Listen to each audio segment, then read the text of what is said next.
Welcome back to Les Schwab Tire Center's Outdoor GPS, presented by Fisherman's Marine and Outdoor. Now it's time for your weekend tech tip, brought to you by Chevy Silverado. Welcome back, everyone. Now, just a couple of weeks ago, 3 weeks ago, we had the guys in from Edge Rods. We were talking about a number of different things, but one of the topics was a bow rod. And the questions came in, well, what do you mean? What's the point of having a rod specifically for the bow? Well, in these sorts of fisheries, which is what this rod was exactly designed for, you got to have some sort of a spread, right? And you got to have a spread of flashers, 360s or fish flash, whatever it might be. If it's the Evolutions or whatever, you're going to have a lot of gear out there, and you got to keep it separated. Now, this is where a lot of people kind of went like, what? You know, 12 foot, 11 foot, you know, those are huge rods. Yeah, they are. And part of one of the questions in particular was, well, what's the point of having such a long rod if you put 24 ounces on it and it just folds up and it acts like a 10-foot rod? Well, again, that's the reason why Edge builds rods, designs rods to accomplish specific tasks, right? To do a job better than anything available, at least at the current time, right? At least from what I've seen. So this is the 1165-2. If you go onto their website, you'll be able to find it. It's an 11'6". It's a lot of rod. I'm just telling you, it is. When you actually see it fishing, though, you're going to go, holy smokes. It was designed to maintain that length and still let you run heavy leads up to 24 ounces. Now, that's extreme. Most folks are finishing off at 20 in the front, 16s in the middle, 12s, and then, you know, or 14s, and then 12s and 10s. I mean, bigger the boat, the more rods you can get out of it. So just to give you an idea, the specific question was, and I think I already kind of mentioned that, was such a long rod, it's just going to fold over anyway. Well, no. If you can see this here, you're going to see, and I'm going to try the best I can to get this in here. There we go.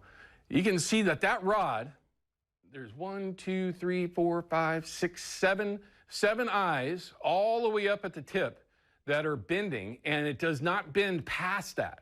So you've got, geez, I'm going to make a guess here, but I'm going to say well over 9 feet of rod still sticking straight out. And I've got a pretty good pull on this, and you can kind of see there, that's 7 eyes that are bending.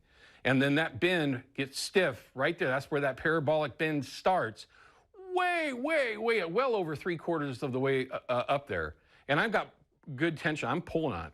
This is where Alex would just pull on it so hard where I'd think it would break, but it ain't breaking. But that's the advantage. So to answer that specific question, that's the reason why we were talking about this 1165-2, 11'6" as your bow rod. Does everybody need them? No. But if you're in a big enough boat and you're in the situation where you're running lots of people and you're trying to keep a decent spread, and it'll help you, one, catch more fish because you're going to have a better spread.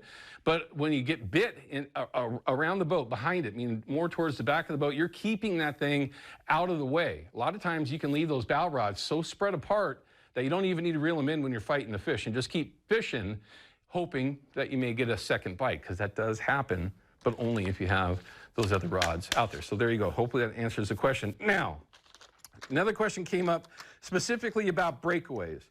Question was, which breakaways do I use? So let me set this up legitimately. I don't use them.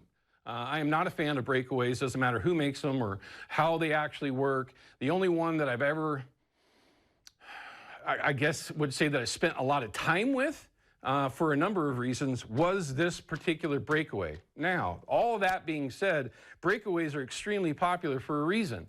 I'm lucky enough myself, I don't really need it. If I had my daughter in the boat or my wife, I might put a breakaway on their rod just because it does help fight a fish without having any influence from that flasher. So they're certainly usable, but for myself personally, my rod just does not have one on there. But again, that being said, the question was specific about Simon's, so I'm just going to show you real quickly. The question was, how do you set it up? First things first, David over there at Hawken, they put some, I mean, just absolutely spot on instructions on how to actually install these on a 360. Doesn't matter if it's a Pro Troll or a short bus, which are the two most popular outside of the Evolution from Brad's. So they're two different setups. You got one for the Pro Troll and one for a short bus. That's what I happen to have here. They're super simple. Most important thing that you need to remember when you're setting this up, one, just follow the instructions. It's super simple. Just follow the instructions. But it is a little bit, for the first time, a little confusing. But what you want to make sure that you do is you set that breakaway up on the flat side, meaning the side that does not have the fins, right? You don't want this breakaway, which is made out of titanium, hence the reason why it is so popular. It doesn't bend, you can't break it, it doesn't get tangled up. I mean, there's a number of advantages to it. With this one, the short bus, all you gotta do is just take off the factory snap swivel, install the one that comes from the factory from Hawken, and there you go. Now you have your breakaway system ready to go. It is a magnet, okay? If I remember correctly, it's 3.5 pounds to where it breaks away. Don't quote me on that, but I want to say that's what I remember. But it's just magnetic and it breaks away. And certainly, I mean, it's just the slickest setup. It just really is. But there are drawbacks. Just like anything that's out there, it doesn't matter what type of breakaway it is or what kind of little system it is that you're trying to adapt to. It doesn't matter. There's always some sort of thing.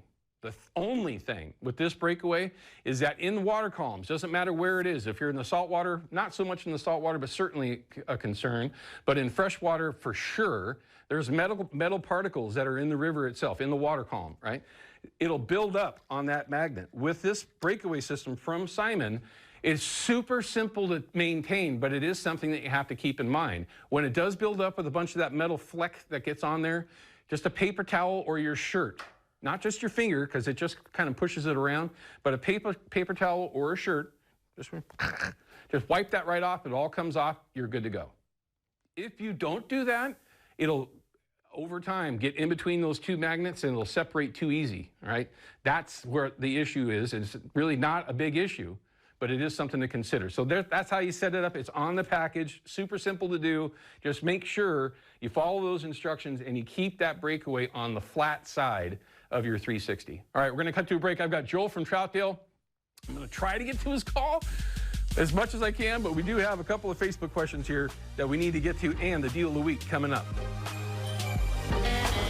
Outdoor GPS is brought to you by Yakima Bait, steeped in tradition, innovation, and fishing success. Procure Bait Sense, ruthlessly effective. And by North American Metals Incorporated, first choice for all your metal roofing and siding needs.